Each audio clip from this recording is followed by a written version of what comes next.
Hi everyone, I'm Catherine, and today I have a very exciting video. I am unboxing a Glowforge Pro. To give you a little bit of background, I have been a Dremel laser cutter owner for about 2.5 years. Dremel a couple months ago discontinued that laser cutter. I did not buy this. I'm still planning on using my Dremel laser cutter, but my office at work has purchased the Glowforge in order to have a rapid prototyping digital fabrication tool in the office.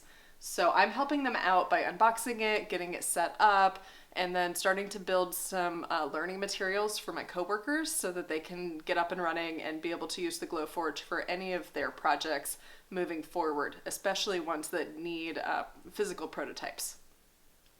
So today I'm going to take you through opening up this Glowforge.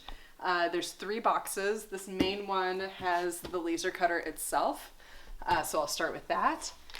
The second box over here is the honeycomb and some other stuff, and then this third box, this is the ventilation. So for my office, we don't have any kind of dust collection or ventilation. It's going to be in the middle of the office. So we went ahead and got the ventilation self-contained unit so that we can plug this Glowforge into it and we don't have to worry about it outputting any of that dust and fumes into the office itself. So let's get started. This first box was the main box. It's the one that says Glowforge on it. Very heavy, definitely took 2 people to move it, obviously. I mean, it's a giant laser cutter. So let's get some of this foam off.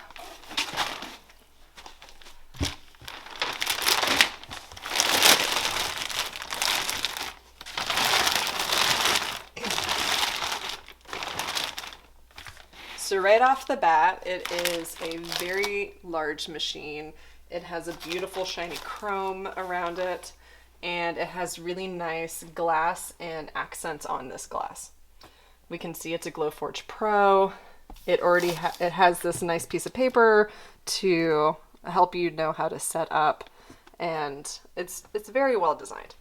And the way that they've set it up is that I can see the laser tube as soon as I open this up. So I'm very excited about that. Let me see if I can open this lid.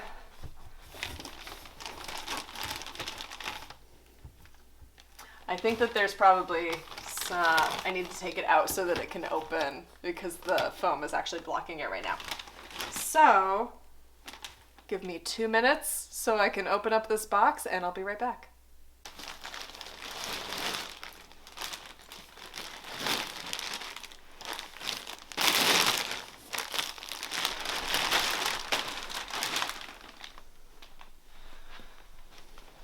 Okay, we pulled it out of the box. One nice detail, if you look in this box real quick,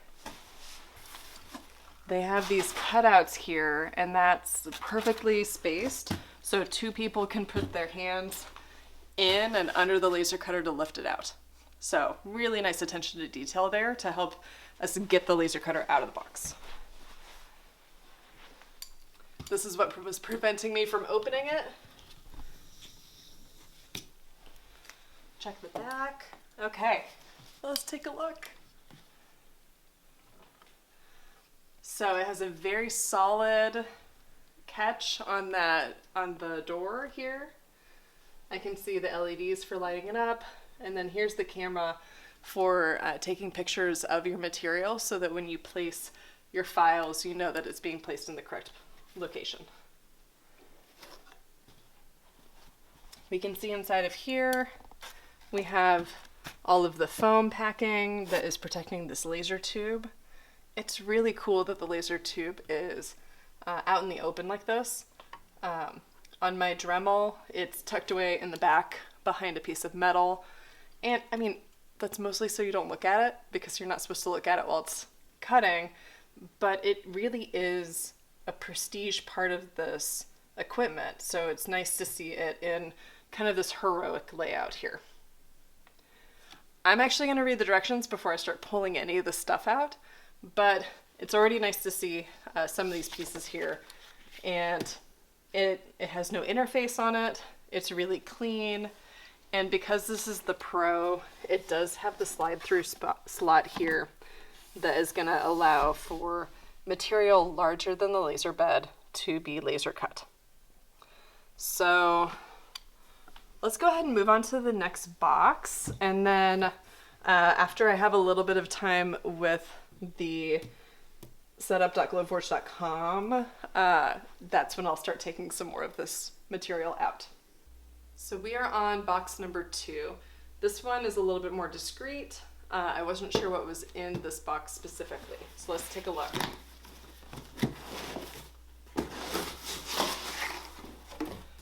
Okay, so this box is also quite heavy, and the first piece we have in here is the honeycomb. Ugh. Okay, this honeycomb is really interesting. You can see it slots in, and I'll be curious to read the directions on this and to learn more about it. And you can see it has a slightly tighter honeycomb than I typically have seen. It's also embedded in this drawer, and it's heavy. And that's because of this big piece of metal right here that is on the bottom. So what I'm curious about, and that does have screws, but how do you clean this thing? If you've seen some of my other videos, or if you watch me on Instagram, there's a lot of material that falls into the honeycomb and that you have to clean out on a regular basis. Now, if it's getting caught in here, it really just looks like you would have to unscrew it or like just shake it out or something. So I will be reading up on that, and I'm sure I'll have a follow-up video on how to clean the Glowforge and best practices that I kind of figure out for myself. So that's our honeycomb base. We have our vent for attaching the back of this laser cutter to the ventilation. And then under here, we have our power cord. That's a quite simple power cord. On my Dremel, it had a pretty big block attached to it as well. I think that was a surge protector that was built in, which is nice. This is pretty simple, and I'm sure it works well. And then we've got a starter pack here. So this is some of Glowforge's specific materials that they have for their laser cutter. What's cool about Glowforge is that they have a pretty large catalog of materials that you can buy from them. All of those materials have a QR code associated with them, so that little camera can snap a picture and it knows what the material is, and then it is setting the power and the cutting and engraving based on that material. And this material has been tested by Glowforge, so they know that it works well, and that's kind of helpful for some of the different materials that you might not be able to find on your own. So if we take a look at this, I actually opened the other pack it came with. A little bit of information about their materials. And the materials that came with the starter kit is we have a piece of basswood. And I'll point out on this one, what's also nice about this material is that they go ahead and coat it with laser tape. So some of my other videos I talk about using blue painter's tape or some light tack tape in order to cover the material and protect it from scorching. Glowforge, for their materials, they put that tape on for you. So I'm excited to try some of this material and see how their laser tape compares to my blue painter tape. So this one is basswood, and it says medium. I'm wondering if that is the thickness or what that is exactly. There's a piece of natural leather, and it also has that tape on it, so the tape must be okay for leather as well. We have a small piece of walnut hardwood, and this is actually solid walnut. That's really a really nice piece of wood. I've been working with the walnut ply for a while, and I love the ply, and it's also cheaper. This is going to be more expensive if you buy more pieces of that. We have a piece of medium clear acrylic. This looks like my standard 1/8 inch acrylic. So that is nice, and it has the tape on it, like I said. We have a maple plywood. We have a cherry plywood. And then we have a bunch of pieces of draft board. Draft board is pretty much like an MDF or like a thin kind of like, I think I just called it mat board, but it's called draft board here. I know it as mat board. It feels a little bit stronger. So this is gonna be less expensive than your wood. You would want to build prototypes and laser cut this first before you use some of the more expensive woods in order to make sure that your files are correct. And that way you don't waste wood. You can really just test it out in this. And I bet this is a lot less expensive. So they've given us 5 pieces of that to get started. And that's pretty cool. So just a quick look at these materials that they sent with the machine. There are a lot more types of wood. Dremel had a very limited wood selection, and most of the wood that I use is a birch plywood and a walnut plywood. Those are the 2 that I mostly use. So I'm curious to try out the cherry and the maple and see what I might want to use that for in the future. And that's it for this box. So that was the honeycomb, some materials, the power cord, and the ventilation. One thing that I'm surprised about is that there's not any kind of like welcome guide printed with the laser cutter. I know that it has that little piece of paper on it saying that I should visit setup.glowforge.com, but I would expect just at least a little bit more of a getting started guide in printed form, so I don't have to pull out my phone. I can just start getting to use the machine itself. So I'm curious to visit that website. But we have one more box before I do that. So let's look at box number 3. So the third box, this is the ventilation unit. It is a pretty heavy box as well. And this is an optional purchase add-on for the Glowforge. For the Glowforge, you can use it and vent it out of a window, kind of like what I do with my Dremel. I already have a 4-inch hole drilled into my wall, so I could easily vent this outside. However, being in an office or an indoor place that doesn't have a window available, this is the next best thing. This is about $1,000 on the Glowforge website, and it processes and cleans all of the air so that you can use this Glowforge anywhere in any building. So if we take a look, we've got some foam on the top and our power cord. I have not opened this yet, so I'm gonna give this a try.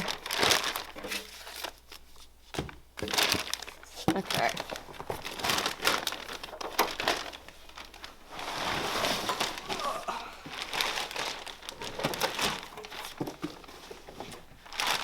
I mean, that's pretty heavy, but I got it.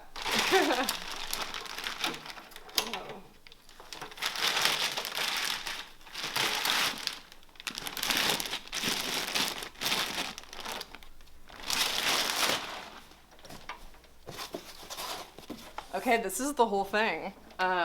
Ooh. So it's on teeny tiny wheels. That is adorable. We've got our on-off switch and our plug. This is Glowforge. And then all of these pieces undo.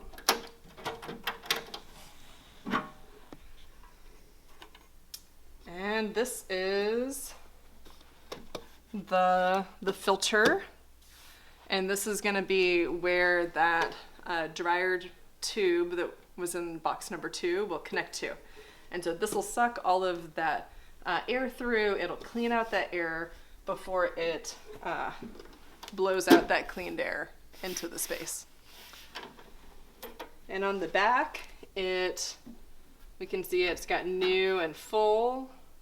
So I'll be reading the directions on this as well to get a good idea on how to understand, because what's really important for ventilation is that you keep an eye on when the filters get too full, because that is going to affect the airflow, and you want to make sure that that air can continue flowing. If the air speed slows down as it's trying to extract all of the fumes and the materials that's happening in the laser cutter, it will impact your cutting. It could allow the laser to flare up more, or it could cause more singeing, or more materials to be deposited on your final piece. So for this, it is important to keep an eye on those filters and make sure to understand when it's getting full or not. So I'm excited to learn about this specific unit and to get to know it so that we can get all of this set up in the office in a couple months. So that is the unboxing for the Glowforge Pro. I'm so excited to finally have access to Glowforge and to try it out, really see how that Pro power compares to other laser cutters I've used, both hobbyist with the now discontinued Dremel laser cutter and the professional laser cutters that I've experienced with, which are the Epilogue and Universal laser cutters. This one is exciting because of that pass-through slot, because of the more continuous use that's available with this. And so I'm excited to try the materials that Glowforge provided in addition to materials that I already have, so that I can play around with the settings and really get a feel for how this laser works. So I'm going to be setting this up in my home studio for the next couple months until it moves into my work office where everybody can use it.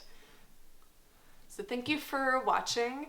Please send me any specific questions you have about Glowforge, especially the Glowforge Pro.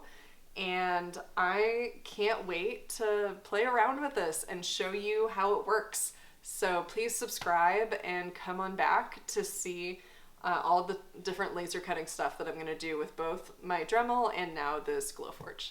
Thanks.